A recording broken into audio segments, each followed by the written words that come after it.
ಇದಕ್ಕಿಂತ ಮುಂಚೆ ಲೋಕಸಭಾ ಚುನಾವಣೆ ತಯಾರಿಗಾಗಿ ಬಿಜೆಪಿ ನಡೆಸ್ತಾ ಇರುವ ಸಭೆಗಳನ್ನು ನೋಡಿದ್ರೆ ಈಗ ಕಾಂಗ್ರೆಸ್ ಸಭೆಯ ವಿವರ. ರಣದೀಪ್ ಸಿಂಗ್ ಸುರ್ಜೇವಾಲಾ ಕರ್ನಾಟಕ ಕಾಂಗ್ರೆಸ್ನ ಉಸ್ತುವಾರಿ ಬೆಂಗಳೂರಿಗೆ ಬಂದಿದ್ದಾರೆ. ನಾಳೆ ದೆಹಲಿಯಲ್ಲಿ ಸಭೆ ಇದೆ. 28 ಸಚಿವರ ಜೊತೆಗೆ ಹೈಕಮಾಂಡ್ನವರು ಮಾತಾಡ್ತಾರೆ. 28 ಸಚಿವರನ್ನು 28 ಕ್ಷೇತ್ರಗಳಿಗೆ ವೀಕ್ಷಕರನ್ನಾಗಿ ನೇಮಿಸಲಾಗಿದೆ. ಅವರು ಕ್ಷೇತ್ರಗಳಿಗೆ ಹೋಗಿ ಕ್ಷೇತ್ರದ ಸ್ಥಿತಿಗತಿ ಅಧ್ಯಯನ ಮಾಡಿದ್ದಾರೆ. ಯಾರು ಕ್ಯಾಂಡಿಡೇಟ್ ಆದರೆ ಒಳ್ಳೆಯದು ಅಂತ ತಮ್ಮದೇ ಆದ ಲೆಕ್ಕಾಚಾರ ಹಾಕಿ ಒಂದು ರಿಪೋರ್ಟ್ ತಯಾರು ಮಾಡಿದ್ದಾರೆ. ಆ ರಿಪೋರ್ಟ್ನ ಬಗ್ಗೆ ನಾಳೆ ದೆಹಲಿಯಲ್ಲಿ ಚರ್ಚೆ ಆಗುತ್ತೆ. ಇವತ್ತು ಅದರ ಪೂರ್ವಭಾವಿ ಸಭೆ. ಫಸ್ಟ್ ಹಾಫು ಸಚಿವರುಗಳ ಜೊತೆಗೆ, ಸೆಕೆಂಡ್ ಹಾಫು ಶಾಸಕರು ಮತ್ತು ಇತರ ನಾಯಕರುಗಳ ಜೊತೆಗೆ ಸಭೆ. ನಾಳಿನ ಸಭೆಗೆ ಪೂರ್ವಭಾವಿ ಇದು. ಕಾಂಗ್ರೆಸ್ಸಿಗೆ ಒಂದು ಸಮಸ್ಯೆ ಏನಾಗಿದೆ ಅಂದರೆ ಹತ್ರ 15 ಕ್ಷೇತ್ರಗಳಲ್ಲಿ ಸೂಕ್ತ ಅಭ್ಯರ್ಥಿಗಳಿಲ್ಲ. ಅದಕ್ಕೆ ಟಾರ್ಗೆಟ್ 20 ರೀಚ್ ಆಗಬೇಕು ಅಂದರೆ ಕನಿಷ್ಠ 10 ಕ್ಷೇತ್ರಗಳಿಗೆ ಸಚಿವರೇ ಸ್ಪರ್ಧೆ ಮಾಡಬೇಕು ಅನ್ನುವ ಪರಿಸ್ಥಿತಿ ಇದೆ. ಸಚಿವರಿಗೆ ಮನಸ್ಸಿಲ್ಲ, ಆದರೆ ಹೈಕಮಾಂಡ್ ಹೇಳ್ತಿದೆ ಇಲ್ಲ, ನೀವು ಸ್ಪರ್ಧೆ ಮಾಡಲೇಬೇಕು. ಇವತ್ತಿನ ಪೂರ್ವಭಾವಿ ಸಭೆಯಲ್ಲಿ ಸ್ಥಿತಿಗತಿಗಳನ್ನು ಪೂರ್ತಿಯಾಗಿ ತಿಳ್ಕೊಂಡು ನಾಳೆ ದೆಹಲಿಯಲ್ಲಿನ ಸಭೆಯಲ್ಲಿ ಯಾವ ಸಚಿವರು ಸ್ಪರ್ಧೆ ಮಾಡಬೇಕು ಅನ್ನುವ ಸೂಚನೆಯನ್ನು ಹೈಕಮಾಂಡ್ ಕೊಡುತ್ತದೆ.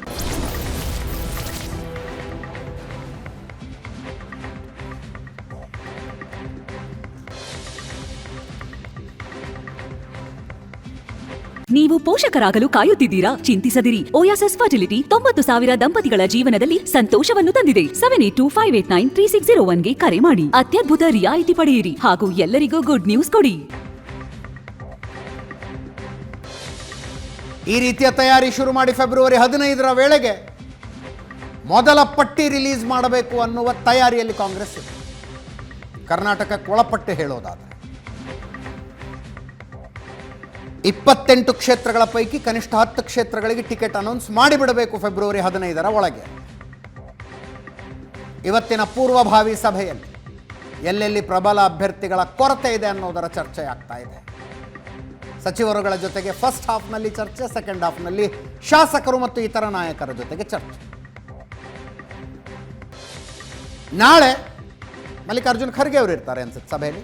ಸೋನಿಯಾ ಗಾಂಧಿ, ರಾಹುಲ್ ಗಾಂಧಿ ಅವರು ಇರಬಹುದು. ಬೇರೆ ಬೇರೆ ಕ್ಷೇತ್ರಗಳಿಗೆ ವೀಕ್ಷಕರಾಗಿ ಹೋಗಿದ್ದ 28 ಸಚಿವರುಗಳ ಜೊತೆಗೆ ಸಭೆ. ಅವರು ಕೊಟ್ಟಿರುವ ರಿಪೋರ್ಟ್ ಮೇಲೆ ಚರ್ಚೆ. ನಾಳಿನ ಸಭೆಯಲ್ಲಿ ಸಚಿವರುಗಳಿಗೆ ಹೇಳಬಹುದು ನೀವು ಸ್ಪರ್ಧೆ ಮಾಡಬೇಕಾಗತ್ತೆ.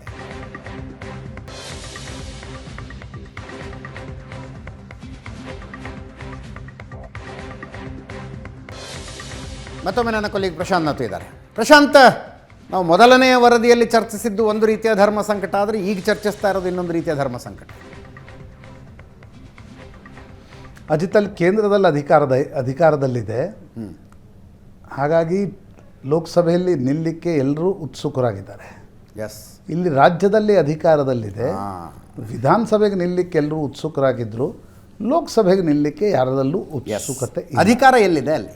ಯಾಕಂದರೆ 2024ಕ್ಕೆ ಕೇಂದ್ರದಲ್ಲಿ ಅಧಿಕಾರ ಬರುತ್ತೆ ಕಾಂಗ್ರೆಸ್ಗೆ ಅಂತಕ್ಕಂಥ ಒಂದು ವಾತಾವರಣ ಸೃಷ್ಟಿಯಾಗಿದ್ದರೆ ಇವತ್ತು ಕಾಂಗ್ರೆಸ್ನಲ್ಲಿ ನಾ ಮುಂದು ನೀ ಮುಂದು ಅನ್ನುವ ರೀತಿಯಲ್ಲಿ ಲೋಕಸಭೆಗೆ ಟಿಕೆಟ್ ಕೇಳ್ತಾಯಿದ್ರು.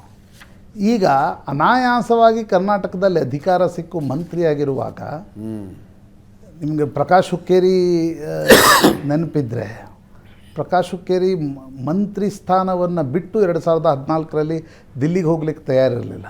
ಎಸ್, ತುಂಬ ಒತ್ತಡ ಹೇರಿ ಪ್ರಕಾಶ್ ಹುಕ್ಕೇರಿಗೆ ಚಿಕ್ಕೋಡಿಯ ಟಿಕೆಟನ್ನು ನಿಲ್ಲಿಸಲಾಯಿತು. ಅವ್ರು ಗೆದ್ದರು.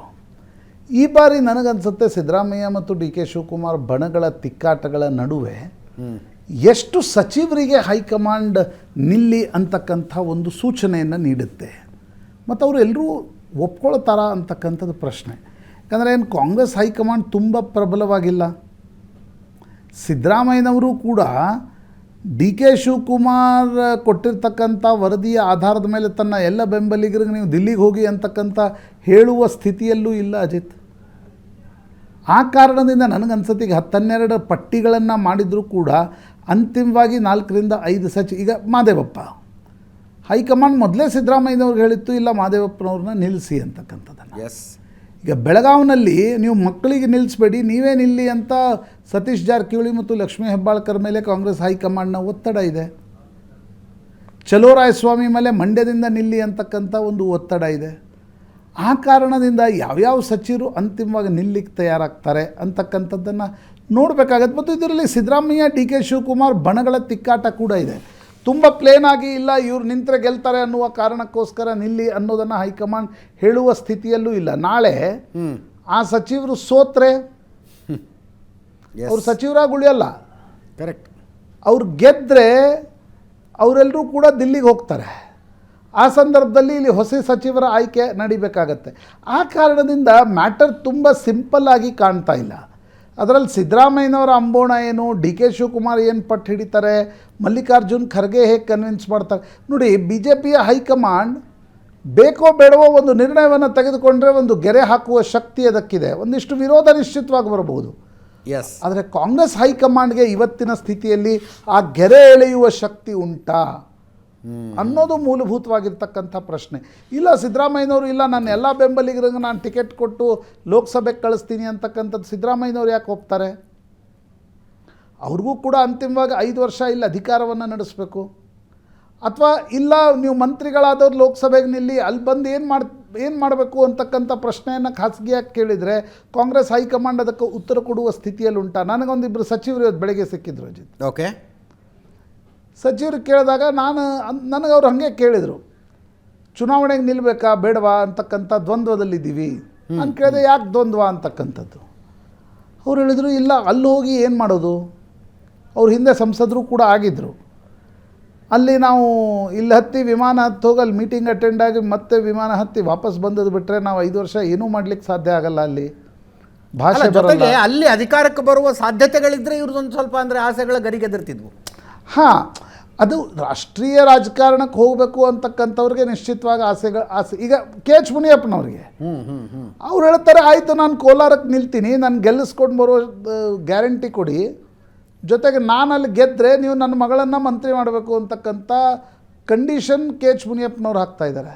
ಎಸ್. ಈ ಕೆ ಎನ್ ರಾಜಣ್ಣ ಏನು ಹೇಳ್ತಾರೆ, ನನ್ನ ಮಗನಿಗೆ ಟಿಕೆಟ್ ಕೊಡೋದು ಗ್ಯಾರಂಟಿ ಆದರೆ ನನ್ನನ್ನು ಲೋಕಸಭೆಗೆ ನಿಲ್ಲಿಸಿ, ನಾನು ಲೋಕಸಭೆಗೆ ನಿಲ್ತೀನಿ, ಯಾರು ನಿಂತರೂ ಕೂಡ ನಾನು ನಿಲ್ತೀನಿ ಅನ್ನೋದನ್ನು ಕೆ ಎನ್ ರಾಜಣ್ಣ ಹೇಳ್ತಾರೆ. ಹೀಗಾಗಿ ನನಗೆ ಈಗ ಸತೀಶ್ ಜಾರಕಿಹೊಳಿ, ಲಕ್ಷ್ಮೀ ಹೆಬ್ಬಾಳ್ಕರ್ ನಿಶ್ಚಿತವಾಗಿರ್ತಕ್ಕಂಥ ತಿಕ್ಕಾಟಗಳಿವೆ. ಈ ತಿಕ್ಕಾಟಗಳು ಕಡಿಮೆ ಆಗಬೇಕಾದ್ರೆ ನನಗನ್ಸುತ್ತೆ ಒಂದು round of discussion between Kharge, D K and ಸಿದ್ದರಾಮಯ್ಯನವ್ರ ಮಧ್ಯೆ ನಡೆದಾಗ ಇದಕ್ಕೊಂದು ಕ್ಲಾರಿಟಿ ಬರುತ್ತೆ. ಎಷ್ಟು ಜನ ನಿಲ್ಬೋದು, ಎಷ್ಟು ಜನ ಅಂದರೆ ನೀವಿದು ಮುಂದಿನ ಮುಖ್ಯಮಂತ್ರಿಯ ಆಟದ ದೃಷ್ಟಿಯಿಂದ ಅಭ್ಯರ್ಥಿಗಳನ್ನು ಮಾಡಲಿಕ್ಕೆ ಹೊರಟ್ರೆ ಸಿದ್ದರಾಮಯ್ಯನವರು ಒಪ್ಪಲ್ಲ. ಮುಂದಿನ ಮುಖ್ಯಮಂತ್ರಿ ನಾನಾಗಬೇಕು ಅನ್ನುವ ಕಾರಣಕ್ಕೋಸ್ಕರ ಡಿ ಕೆ ಶಿವಕುಮಾರ್ ಪ್ರಪೋಸಲ್ ಇದ್ದರೆ ಸಿದ್ದರಾಮಯ್ಯನವರು ಒಪ್ಪಲ್ಲ. ಸಿದ್ದರಾಮಯ್ಯನವರು ಶತಾಯಗತಾಯ ಯಾರನ್ನೂ ನಿಲ್ಲಿಸಲ್ಲ ಅನ್ನುವ ಹೇಳುವ ಸ್ಥಿತಿಯಲ್ಲಿ ಹೈಕಮಾಂಡ್ ಮುಂದೆ ಕೂಡ ಇಲ್ಲ.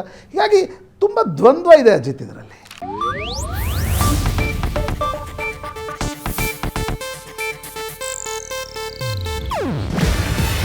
ಇದು ಏಷ್ಯಾನೆಟ್ ನ್ಯೂಸ್ ನೆಟ್ವರ್ಕ್ ಪ್ರಸ್ತುತಿ. ನೀವು ನೋಡ್ತಿದ್ದೀರಾ ಏಷ್ಯಾನೆಟ್ ಸುವರ್ಣ ನ್ಯೂಸ್.